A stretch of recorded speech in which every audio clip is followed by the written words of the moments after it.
Deus viva, né? Presença condensada, poderosa. Aleluia. Aleluia. Deus, tu és bom. Vamos fechar os olhos por um instante e vamos só clamar a misericórdia do Pai. Ele falar o que Ele quer. Oh Jesus, nós estamos aqui não para ouvir a intelectualidade, oh Pai, não para beber de uma fonte que não seja o Senhor. Nós pedimos graça, misericórdia, que a Tua palavra flua, que o Senhor esteja a falar aquilo que Tu queres a falar aos teus corações, Pai. Que o Senhor nos marque, Pai, que o Senhor dê mesmo, Deus. Oh Pai, a marcar, Pai, como o Senhor já tem nos marcado aqui desde o início, com a Tua presença viva, mas que a Tua palavra, Pai, oh Pai, seja alimento, seja vida, seja relacionamento. Em nome de Jesus. Toma presença, Jesus. Irmãos, eu não preciso apresentar a Alexandre Carreira, porque meu irmão muito amado já esteve entre nós algumas vezes. Ele veio carinhosamente partilhar uma parte da existência dele conosco. Eu queria que ele recebesse ele com muito amor, com muita reverência, a semente que alguém carrega, que é um amor muito precioso.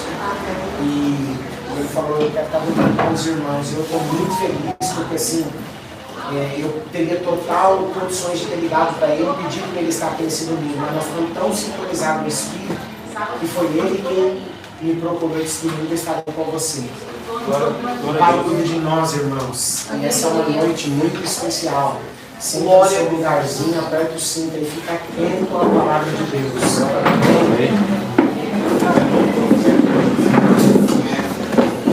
Irmãos, vamos abrir a palavra em Mateus 11. Todos conseguiram sentar? Importante que eu sento.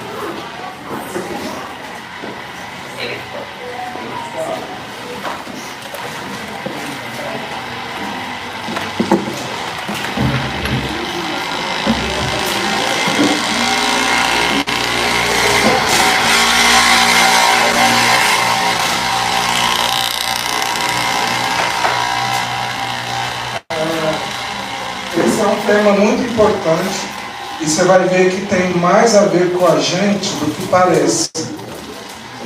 Aqui fala de João Batista, e o tema nosso dessa noite é Companhia de João Batista. Tem a ver com uma companhia profética, com uma geração profética. Ou podemos também falar a geração de João Batista. E a partir do verso 2, diz assim, nós vamos ler o capítulo inteiro, então presta bastante atenção e depois a gente vai comentar algumas coisas. Assim que no cárcere João ouviu falar sobre o que Cristo estava realizando, enviou 2 dos seus discípulos para lhe perguntarem: és tu aquele que haveria de vir? Ou devemos aguardar outro? Jesus respondendo disse-lhes: ide e contai a João o que estáis ouvindo e vendo. Os cegos enxergam, os mancos caminham, os leprosos são purificados, os surdos ouvem, os mortos são ressuscitados e as boas novas estão sendo pregadas aos pobres. Amém. E abençoado é aquele que não se escandaliza por minha causa. Enquanto saíam os discípulos de João, começou Jesus a falar às multidões a respeito de João. O que vocês foram ver no deserto? Foi um caniço agitado pelo vento? E então, e aí? O que vocês saíram para ver? O que fostes ver no deserto? Um homem vestido com roupas finas? De fato, os que usam roupas finas estão nos palácios reais. Mas afinal, o que vocês foram ver? Um profeta? Sim, eu os afirmo. E mais do que um profeta, esse é aquele a respeito de quem está escrito: eis que eu enviarei o meu mensageiro à frente da tua face, o qual preparará o teu caminho diante de ti. Com toda certeza vos afirmo, entre os nascidos de mulher, não se levantou ninguém maior do que João o Batista. Entretanto, o menor no reino de Deus é maior do que ele. Desde os dias de João Batista até agora, o reino dos céus é tomado à força, e os que usam de violência se apoderam dele. Porque todos os profetas e a lei profetizaram até João. E se desejarem aceitar, ou se vocês querem saber, esse é o Elias que havia de vir. Aquele que tem ouvidos para ouvir, ouça. Mas, aí ele está apresentando o Elias, né? Mas, a quem hei de comparar esta geração são como crianças que sentadas na praça do mercado ficam gritando umas às outras. Nós vos tocamos músicas de casamento, mas vós não dançastes. Entoamos lamentos fúnebres e não pranteaste. Assim veio João, que jejuma e não bebe vinho, e dizem, eis que tem demônio. Então chega o filho do homem, comendo e bebendo, e diz, eis que é um glutão bebedor de vinho, amigo de publicanos e pecadores. Todavia, a sabedoria é comprovada pelas obras, são seus frutos. Então começou Jesus a demonstrar severamente as cidades nas quais realizava numerosos feitos prodigiosos, porque não se arrependeram. Ai de ti, Corazim. E aqui você pode pôr qualquer grande cidade hoje, pode pôr São Paulo, Rio de Janeiro, Nova York, Lisboa e por aí vai. Porque se os milagres que entre vós foram realizados tivessem sido feitos em Tiro e Sidom, há muito que eles teriam arrependido, vestindo roupas de saco e cobrindo-se de cinzas. Entretanto, eu vos afirmo que no dia do juízo haverá menos rigor para Tiro e Sidom do que para vós outros. E tu, Cafarnaum, te arrogas subir até os céus, pois serás lançado no inferno. Porque se as maravilhas que foram realizadas em ti houvessem sido feitas em Sodoma, teria ela permanecido até o dia de hoje. Eu, contudo, vos afirmo que haverá mais tolerância para o povo de Sodoma no dia do julgamento do que para contigo. Naquela ocasião, em resposta, Jesus proclamou, graças te dou, ó Pai, Senhor dos céus e da terra, pois escondestes estas coisas dos sábios e ocultos e cultos e as revelaste aos pequeninos. Amém. Ó Pai, pois assim foi do teu agrado. Todas as coisas me foram entregues por meu Pai. Ninguém conhece o Filho senão o Pai. Ninguém conhece o Pai a não ser o Filho. E aquele a quem o Filho deseja revelar.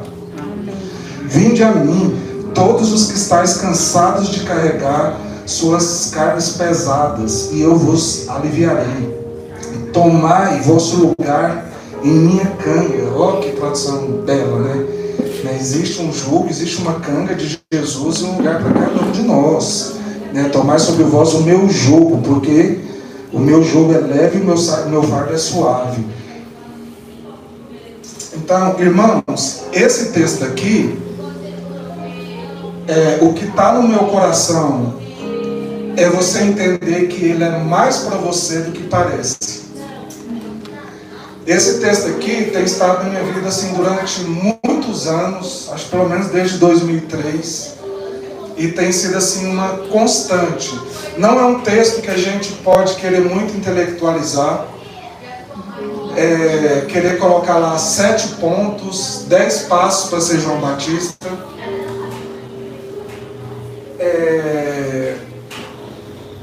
Mas deixa eu pintar então um pano de fundo profético para você entender onde esse texto se encaixa na sua vida.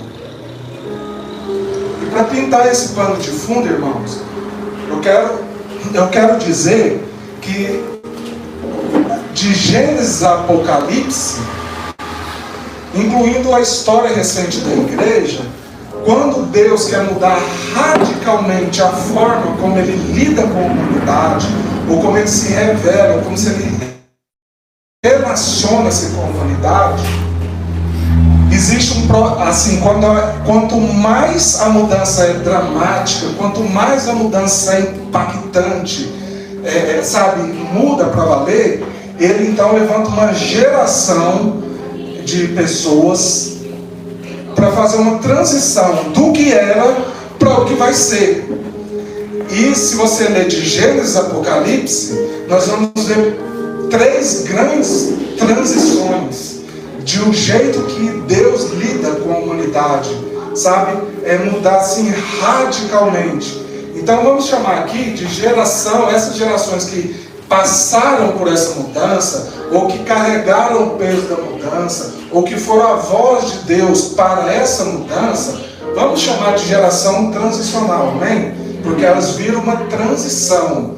A primeira foi a geração de Moisés, porque antes de Moisés, Deus não tinha assim um povo tão estabelecido, né? O povo era escravo, o povo era oprimido, o povo não tinha a lei de Deus, o povo, apesar de ter as histórias dos pais, eles não tinham aquela vivência de ver Deus, o meu milagre, a minha experiência. Então, através daquela geração, Deus fez sinais, fez maravilhas e levou o povo além do mar e deu a lei e estabeleceu uma nação para de então vir o Messias. Essa foi a primeira geração transicional. Então Deus mudou radicalmente o jeito que era para o jeito que vai ficar, ok? Mas a gente tem uma segunda geração, que é a geração de Jesus, o qual João Batista é o ícone maior. Ô Gabriel, quantos anos você tem? 25. João Batista era um cara da idade dele, mais ou menos, nessa altura aqui. Ou quando ele começou, ele tinha 20 e poucos anos. Nasceu junto com Jesus no mesmo mês, as mães ficaram grávidas juntos, ele era primo de Jesus. Mas a segunda geração de transição foi a geração dos discípulos, do qual João Batista é o ícone, ok? Então, o que mudou de radical do que era para o que virou? O próprio Deus em carne veio e habitou entre eles.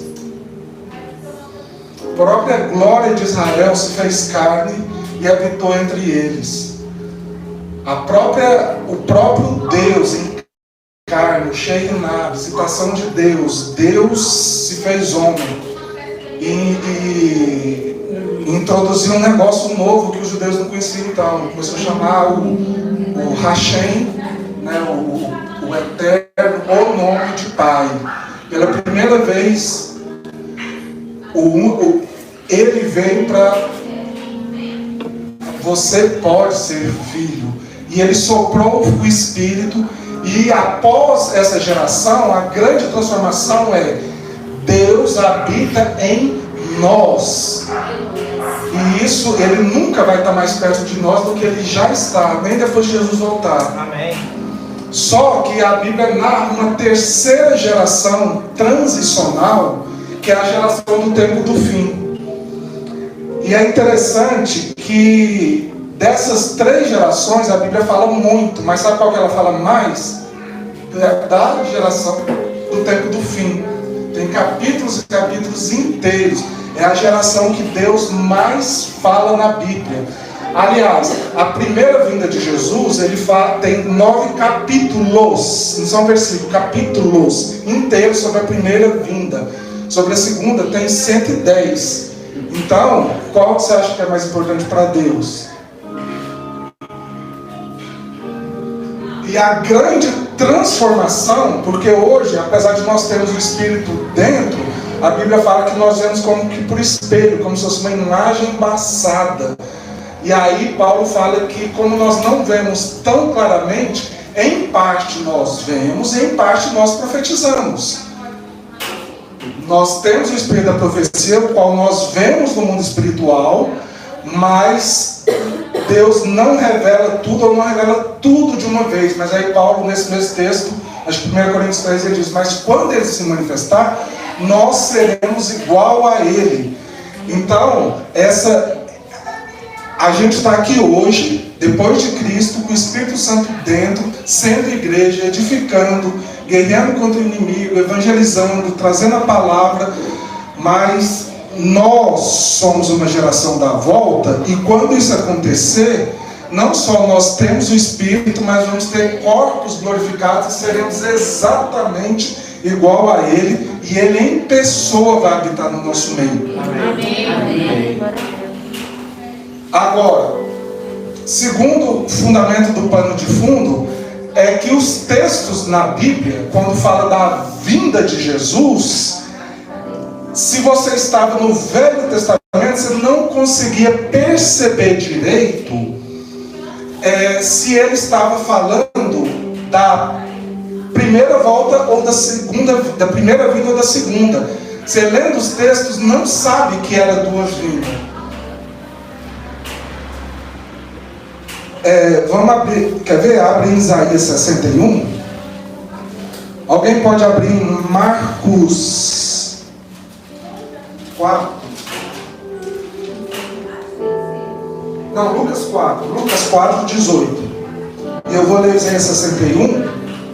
Olha só essa profecia que é a profecia que Jesus citou lá para João, né, que ele fazia, né?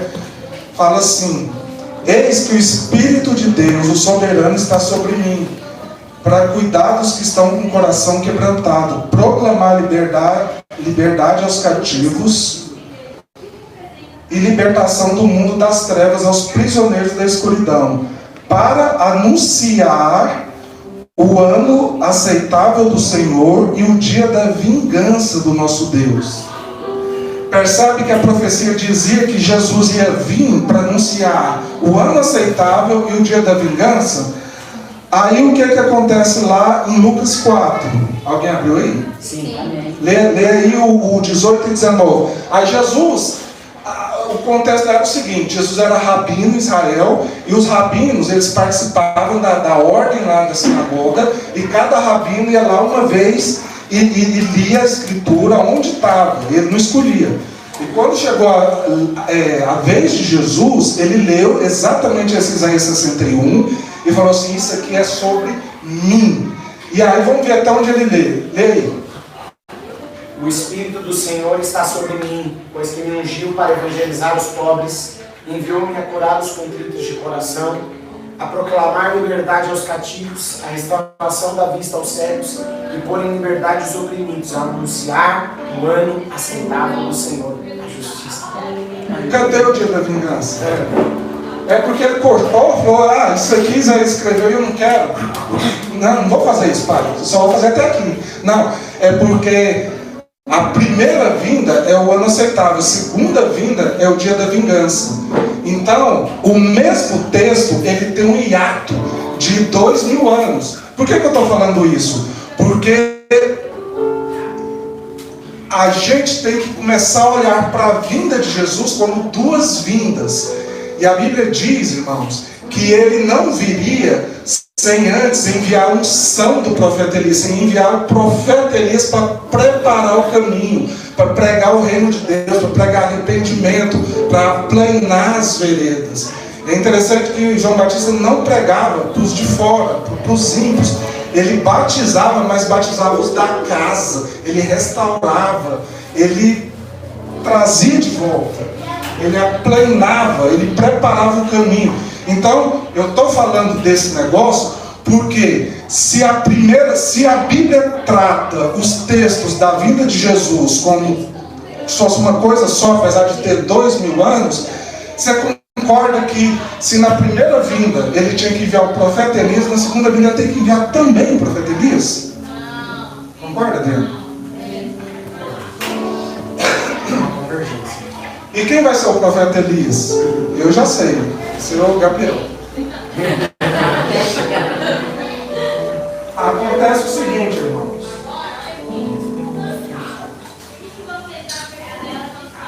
Da mesma idade, né? É um bom candidato, a João Batista, não pode. Agora, vamos prestar atenção numa coisa. A primeira vinda é a manifestação do unigênito, o Filho, singular.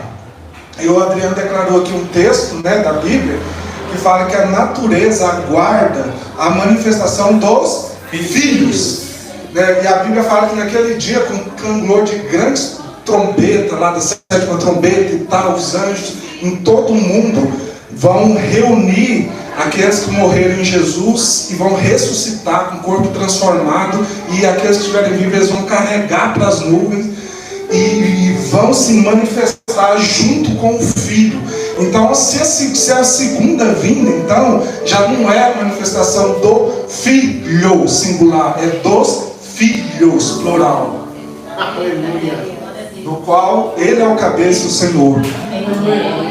Mas, se na primeira vinda a gente teve um filho singular e a unção do profeta Elias veio em um homem singular, um profeta singular, então, e a segunda vinda é a manifestação de filhos no plural, então João Batista, o Elias, não pode ser um, tem que ser uma companhia. Glória a Deus.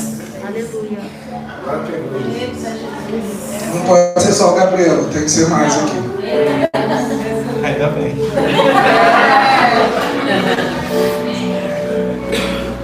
E aí, isso te coloca em Mateus 11 como se você estivesse vivendo naqueles dias. Né? De que Jesus fala? Jesus fala de um cara que teve uma vida transcendental. Jesus fala de uma geração que era indiferente e de cidades e de lugares que eram piores do que Sodoma e Gomorra. Tudo isso é o que a gente está vivendo hoje. E aí então a gente tem que olhar para a vida de João Batista e falar assim: que companhia profética é essa? O que eu quero ser? Porque deixa eu falar para vocês, irmãos, talvez você não saiba, mas nós estamos caminhando para um tempo onde nós vamos ter junto no planeta o maior nível de luz, de glória e de presença de Deus jamais vista. Amém. E por outro lado, o maior nível de pecado e trevas jamais visto. Os dois vão conviver. Sabe aquela tal da marca da besta que vai ser colocada na mão e na testa? Ela nem precisava de ser física, porque a verdadeira marca já está no coração. O selo a gente está construindo hoje. Qual selo que nós vamos ter? Nós temos. É cada manhã, é cada dia.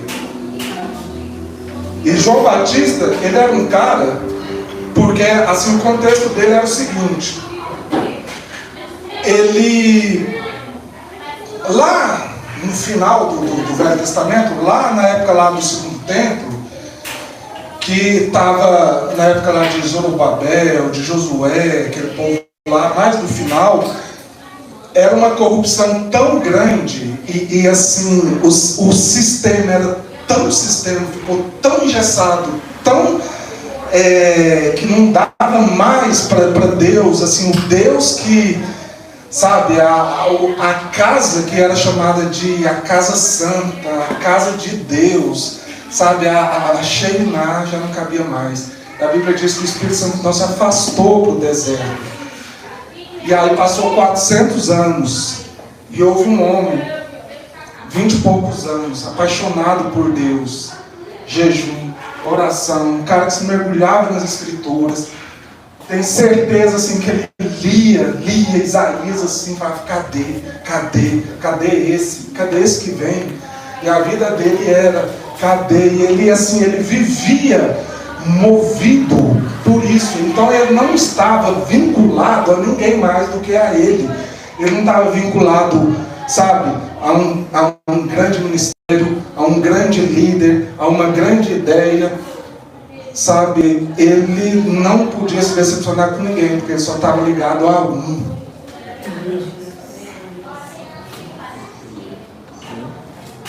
E olha o que Jesus fala dele. O que vocês foram ver no deserto? Porque ele pregava no deserto, ele não estava no sistema. Então essa geração que eu estou falando aqui, que é a geração ou a companhia de João Batista, que você vê lá em Apocalipse também, na figura das duas testemunhas, né? Eu sei que os teólogos falam assim: as duas testemunhas é porque uma vai ser Moisés e outra Elias. Outra ele fala: não, vai ser Elias e vai ser Enoque, que eu vou arrebatado e tal. E eles pensam assim, de uma forma muito quadradinha assim, Mas 2 na Bíblia tem a ver com testemunho. Só não tem jeito de ser testemunho um. Então isso representa uma companhia, um povo que se levanta e que não está no sistema. Ainda que possa usar algumas coisas, sabe? Mas não está no sistema. Ele está no deserto. Então, Jesus fala dele. O que é que vocês foram ver no deserto? Foi um louco? Lá, uma vara agitada pelo vento? Um cara lá, maluco, que come gafanhoto? O que é que vocês foram ver? Um playboy que anda nos panos? Que anda de Porsche? Aí ele fala, vocês foram ver um profeta, mas mais do que isso, muito mais do que um profeta. Aí ele fala, ele é o meu mensageiro. No hebraico é anjo, é a palavra para anjo, né, que no latim é ângelo. Né, e esse é literalmente mensageiro, ele é o meu mensageiro. E aí, ele, com esse amor e paixão, e busca, e sabe, querendo saber de Deus, das Escrituras, e se relacionando com Deus e tal, e vendo que o Messias vinha. Ele começou a ter uma vida, assim, muito além, ligado, assim, à eternidade, ligado, assim, a algo muito mais transcendental, a algo, assim, que tornava a vida dele intocável. O que é que você vai tirar de João Batista? O que é que você vai roubar de um cara que não quer nada? O que é que você vai roubar de um cara cujos tesouros não estão em nenhum banco, nem debaixo do travesseiro? Não vai roubar de um cara desse? Própria cabeça? Porque o mestre dele disse, se você crê em mim, ainda que morra, viverá.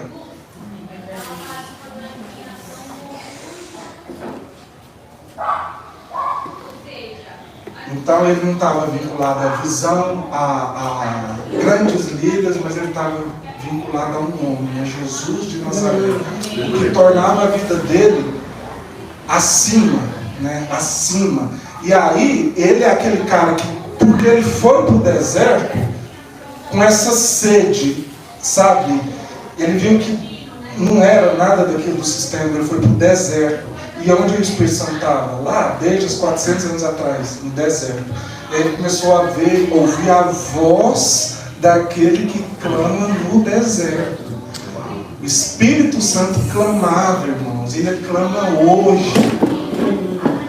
Mas quem vai ouvir a voz dele? Porque no sistema não ouve, não.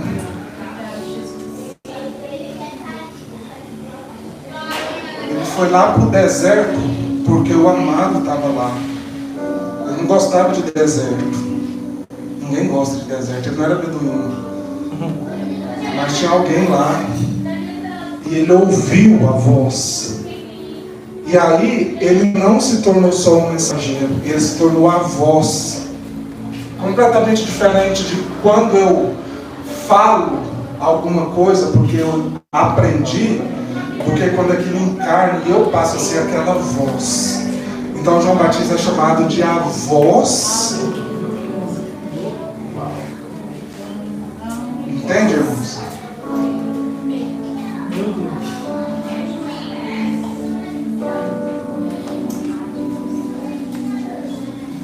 E aí aconteceu um negócio, porque ele estava ligado a um propósito eterno, transcendental, que era uma conversação, né? Hoje nós estamos ligados a esse propósito, é uma conversação com Jesus via o Espírito Santo, diária, momentânea, toda hora, todo dia. E nada podia afetá-lo, nada podia tocá-lo. Vai roubar o que dele? Casa, carro, ouro? Vai roubar, meu irmão está no céu. O que vai roubar? Aí, uma menina endemoniada pediu a cabeça dele. E ele foi preso. E aí é engraçado que nós estamos ligados à eternidade e Deus é eterno, mas nós não. Então, Deus não tem pressa. Deus constrói processos, mas nós queremos na pressa. E Deus constrói processos. Então, se o Gabriel fosse o João Batista, sabe o que ele está pensando hoje? O homem vai vir aí e vai estabelecer o trono dele, o plano dele, filho. Porque, lendo lá, como eu mostrei, não explica que vai ser 2000 anos depois. Ele só vinha anunciar agora, naquela época, o ano aceitável, o dia da vingança, 2000 anos depois. Mas é o mesmo texto, percebe? Mas João Batista não sabia disso. E nem sabia que ele ia morrer com 30 anos. Cerca de 30 anos. E aí, ele preso, e começa a ouvir mais e mais dos feitos de Jesus, como fala lá no verso 2. A Bíblia diz que ele mandou 2 discípulos lá para perguntar para ele assim: ei, é você mesmo, aquele?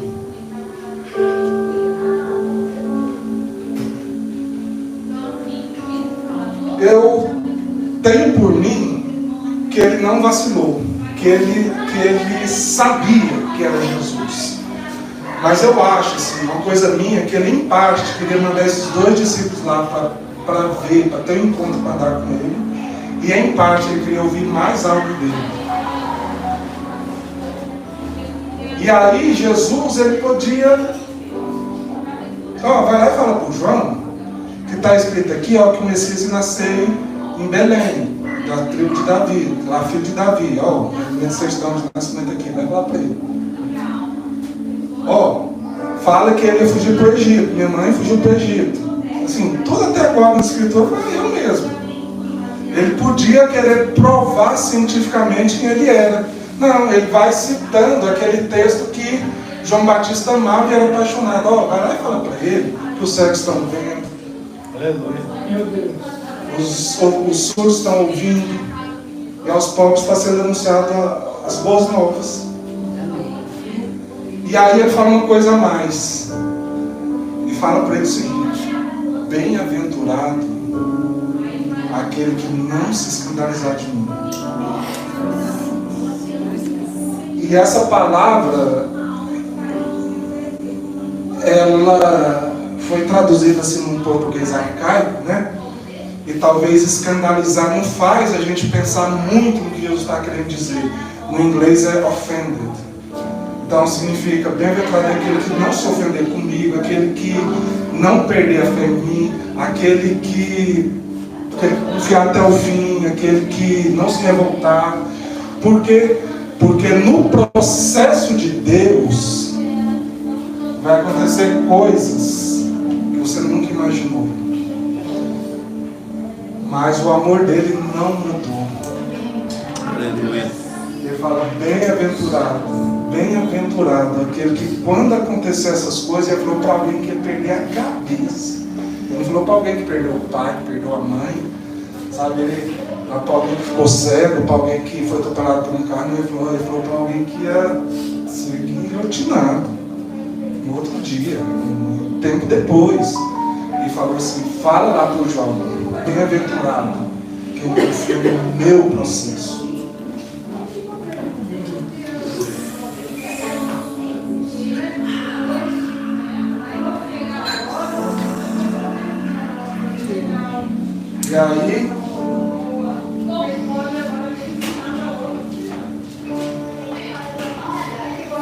E aí no texto, né, porque Jesus, ele não promete, nunca prometeu para nenhum discípulo dele uma prosperidade vazia igual prego por aí. Ele prometeu uma paz inabalável com Deus. Amém. Mas aí ele fala mais uma coisa. Depois de concluir tudo, ele vira para os discípulos e fala o seguinte: tomai sobre vós o meu jugo. E todas quase as pregações que eu ouvi sobre isso, existe uma grande ênfase na palavra suave e leve.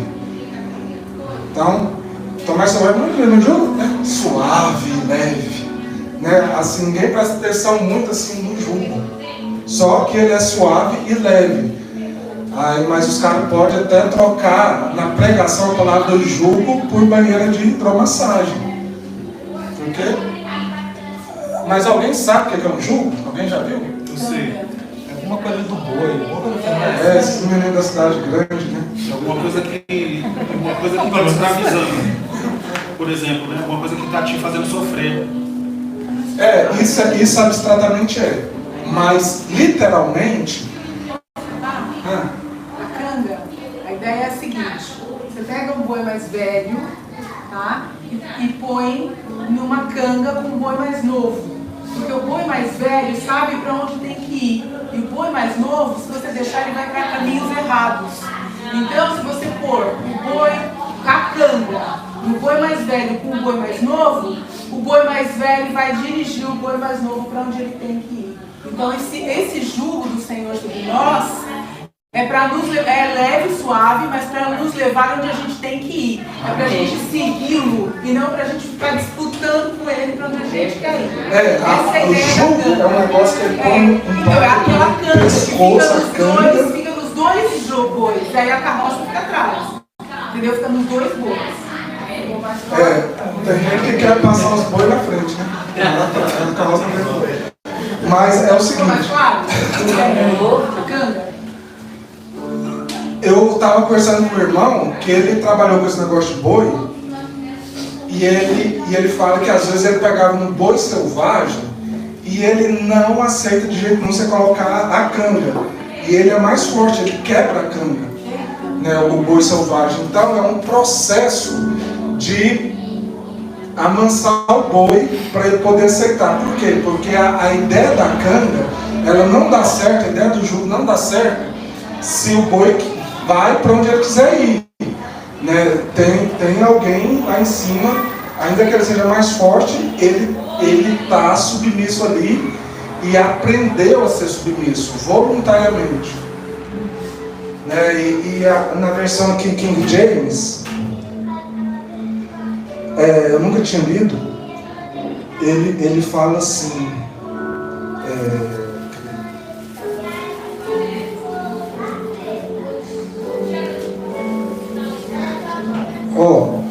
tomai o vosso lugar em minha canga.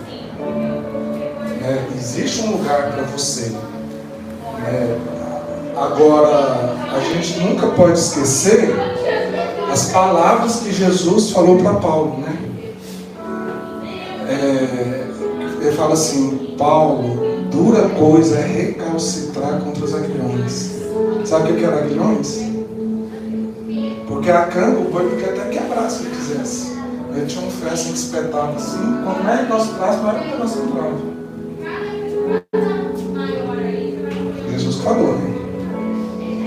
Agora, jugo na Bíblia, ele é sinônimo de mandamentos, né? Aí, por isso que Pedro fala assim, que os seus mandamentos não são pesados.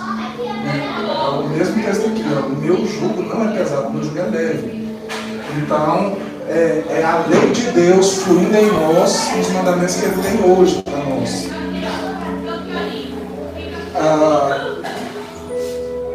Aí você vai ver que Paulo também fala assim que nós somos como ovelhas, né? E aí você vai assim, que é o que se oferece todo dia para morrer.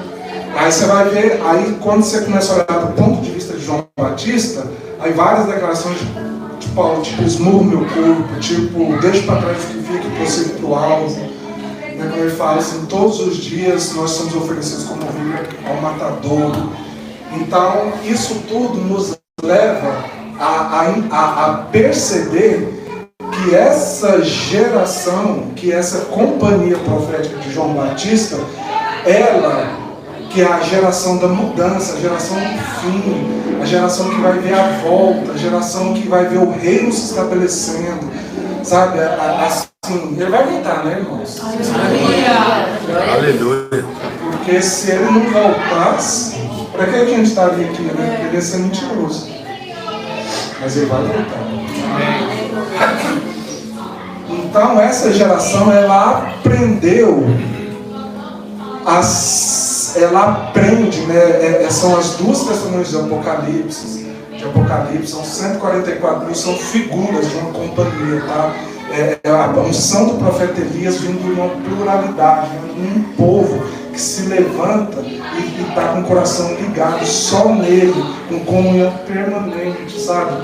Com amor inabalável, com assim, aí é naquele negócio de ouvir a voz do noivo mesmo, assim, sabe? De relacionamento de amor. Aí é o noivo, é amigo do noivo.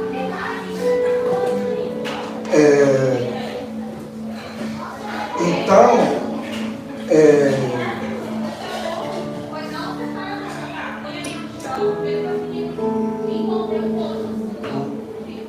vou ler aqui, Apocalipse 12, 11.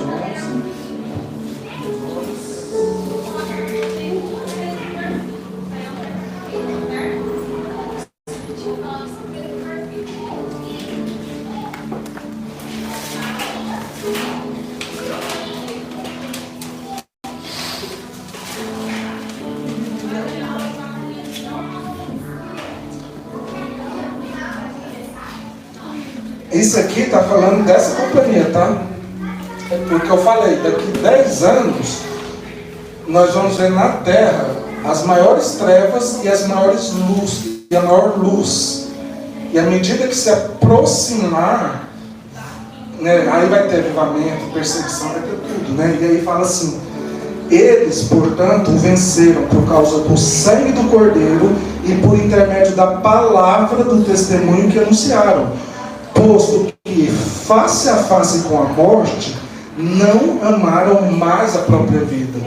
Então, uma característica que eu falei que é transcendental é porque eles amam mais o Senhor do que a própria vida. Né? É aquilo que nós somos chamados para começar a construir na nossa vida hoje. Né? Então, assim, deixa eu te perguntar, cada um de nós, quantos por cento que ainda é teoria e que ainda é vida? Né? Como nós estamos caminhando, né? Como nós estamos caminhando, né? De ver a glória de Deus realmente. Aí, vamos abrir no Salmo 92. Vou ler mais 2 textos.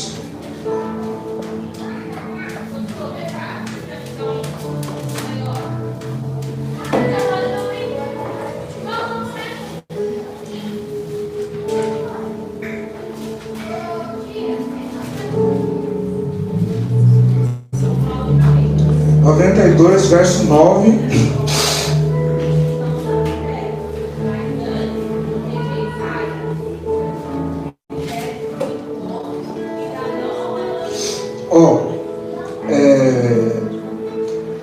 Mas, a partir do verso 8: mas tu, ó Senhor, eternamente és excelso. Eis que teus inimigos, ó Eterno, sim, os teus adversários serão aniquilados. Todos que praticam a malignidade serão dispersos. Esse é o tal do dia da vingança. Tu reerguestes como um chifre de búfalo a minha fronte, derramaste sobre mim óleo balsâmico e revigoraste. Os meus olhos derramaram, né, então a gente fala assim, ungiste a minha cabeça com óleo. Então, o processo de Deus, né, eu falei que Deus tinha um processo, e João Batista teve que aprender isso, talvez do jeito mais difícil. Mas aqui ele fala que, mas tu, ó Senhor, envergonhaste os meus inimigos, ungiu a minha cabeça com óleo. Então, esse processo é para que haja assim, realmente essa unção de ser essa geração, de ser essa companhia profética. E o que acontece? Isaías 10, 27.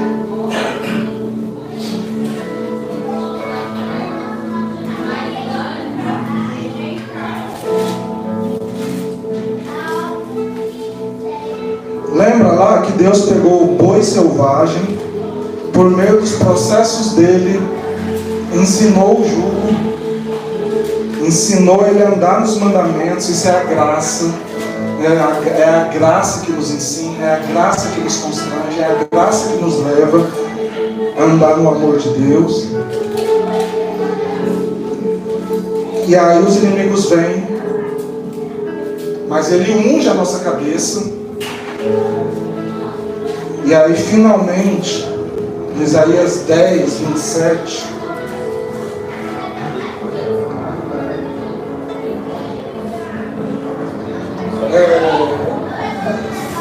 leia a sua versão.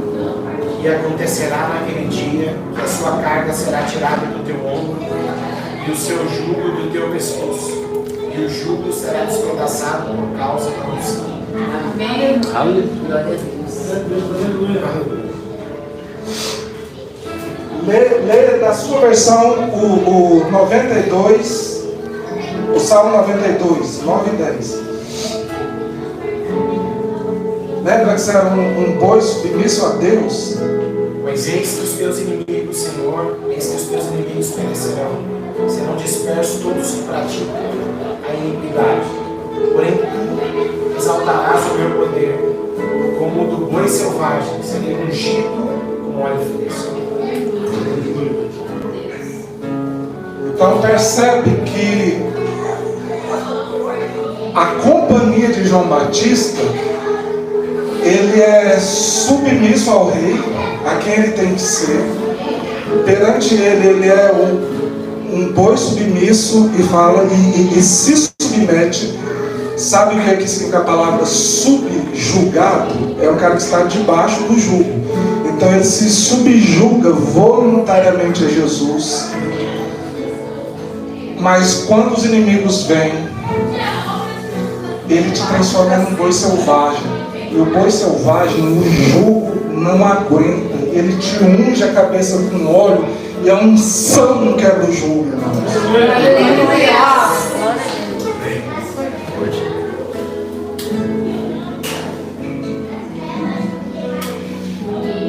E vai ser muito ruim, irmãos, se a gente pegar essa palavra e falar assim: não, legal essa palavra para essa semana. Não, é para a vida. Porque daqui 10 anos, você vai lembrar do dia de hoje, vai olhar para trás e ver quais decisões que você tomou.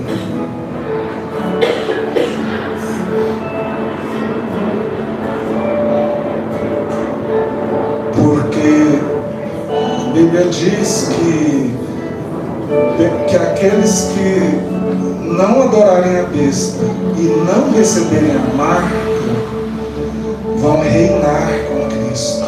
Glória a Deus. Eles tendo morrido ou por acaso estando vivos, né? No aparecimento de Jesus. E as pessoas acham assim: se um dia aparecer alguém aqui querendo pôr a marca na minha mão, não vou aceitar não, eu sou de Jesus. A marca já está. Glória a Deus. A materialização de uma marca física só revela o coração.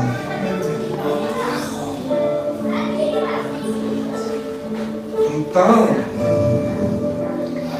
eu e você, isso não tem nada a ver com mosaico, nem com nada, sabe, filhos, sabe, não tem nada a ver com igreja orgânica, igreja em casa, não tem nada, só assim, deserto, transcendental, relacionamento, eu e ele, sabe, mas nós somos chamados para ser essa geração, para ser essa companhia profética, para fazer parte das duas testemunhas. É duas porque para ser testemunha tem que ser duas, mas é simbólico porque é uma manifestação dos filhos. Então é uma companhia profética que se levanta no tempo do fim e que vive, e que Jesus pode falar para eles: eles são a minha voz, eles são a voz de mim que clama no deserto. Amém. Amém. Então,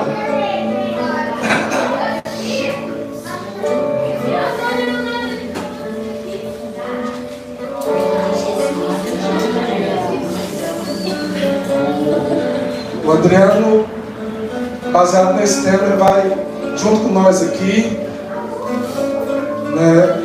Hoje a gente veio no carro intercedendo, né?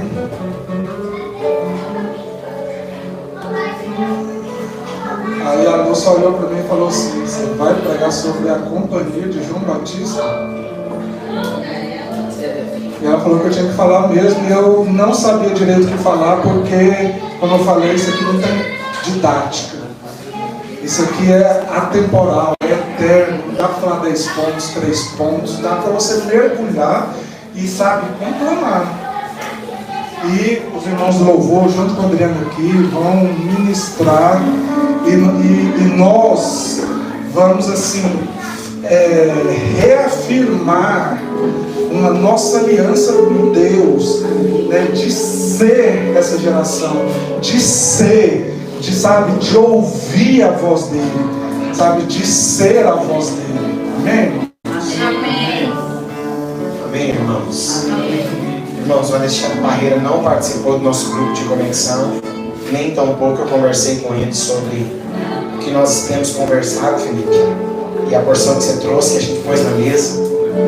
Mas 4 coisas aconteceram essa semana que indicam uma única coisa. Essa semana eu ouvi uma frase muito forte de uma pessoa que Deus nos deu a graça de nos visitar hoje. Eu estava numa conversa profunda com a Ângela e ela disse: Jesus é primeiro no meu coração sem segundo. Ele não é só o primeiro, é sem segundo. Não há nada de nem de longe ameaça a posição do meu Jesus. Eu estava sentado ali, lembrei disso. Aí lembrei de que nós falamos no GC do deserto, Alexandre. De um tempo que o Senhor nos separou, de um tempo que nós decidimos cavar mais fundo, e de coisas que, diante desse momento de transição, a gente leu como religiosidade, mas era devoção, de práticas que nós precisamos voltar a vivê-las, porque essa prática indica um coração posicionado como Jesus sendo o primeiro, sem disputa e sem segundo. Isso é consequência, irmãos. Vocês sabem por que foi João Batista que achou a voz no deserto? Porque ele foi para o deserto. Isso é consequência de uma atitude voluntária, de uma ação voluntária, não é imposta, ela é proposta. Essa noite Deus está dizendo: eu quero ser o Curios, que é uma coisa que eu ouvi essa semana. Eu quero ser o Senhor da sua vida, eu quero ser o primeiro, exclusivo. Essa é uma noite de Deus dizer: eu escolhi vocês como igreja. E eu acabei de receber uma palavra profética minutos atrás. Exatamente isso, o lugar que vocês estão pisando é santo. O mover que Deus preparou aqui é santo. Cada detalhe do que Deus fez, cada peça que Deus tem acrescentado, é fruto de um mover profético, santo, genuíno, separado por Deus. Mas se lembra das velhas práticas. Não deixe o seu coração se desviar daquilo que era devoção. Não deixe o seu coração fazer isso por osmose. Não deixe a religiosidade, o ritual, a prática do dia a dia roubar o relacionamento. Amém. E agora nós estamos começando a encaixar as peças. O que João Batista achou no deserto? João Batista achou a voz. João Batista achou a voz, e essa voz ela foi tão importante para ele que todas as outras coisas perderam a importância.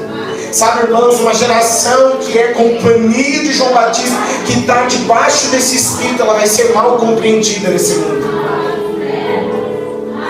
É a coisa mais catastrófica. Se prepara para a rota de colisão, porque enquanto o mundo está tentando fazer você viver a sua própria vida, zelar pelo sucesso, pelo êxito, pela grandeza, pelo poder, pela riqueza material, nós vem aqui nessa noite ouvir de Deus uma geração que faz companhia de João Batista.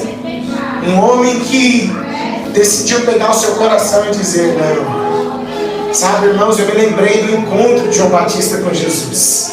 E talvez essa seja uma noite de você lembrar de quando você se encontrou com Jesus. Eu não sei como é que estava na ocasião, mas nós vamos orar agora. Eu quero te dizer como eu estava. Eu tinha 17 anos de idade, faziam 4 meses que meu pai, com 37 anos de idade, que era a única coisa que eu tinha de valor. Naquela ocasião, no meu coração, tempo de muita rebeldia. Então, meu pai, assim, era um cara que eu era alucinado por ele. Com 37 anos, dia 2 de janeiro de 2005, ele parte abruptamente, vítima de uma cirrose hepática, de alcoolismo. E eu conheço Jesus 4 meses depois, no prédio ali no Jabaquara, Igreja do Nazareno. Fiquei lá no último banco. E naquela noite eu decidi entregar minha vida para Jesus, porque naquela noite a voz de Jesus me encontrou. O texto que foi ministrado para mim foi Isaías 41:10.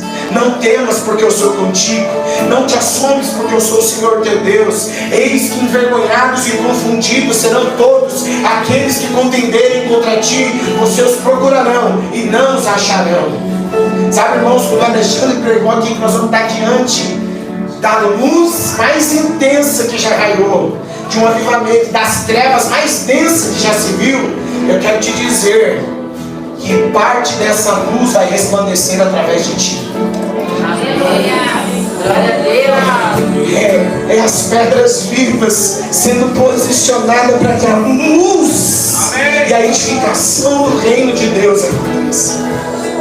É por isso que Deus te deu uma história, é por isso que Ele está parando você, é por isso que Ele vem marcando você como uma chave específica para um tempo profético. E quem sabe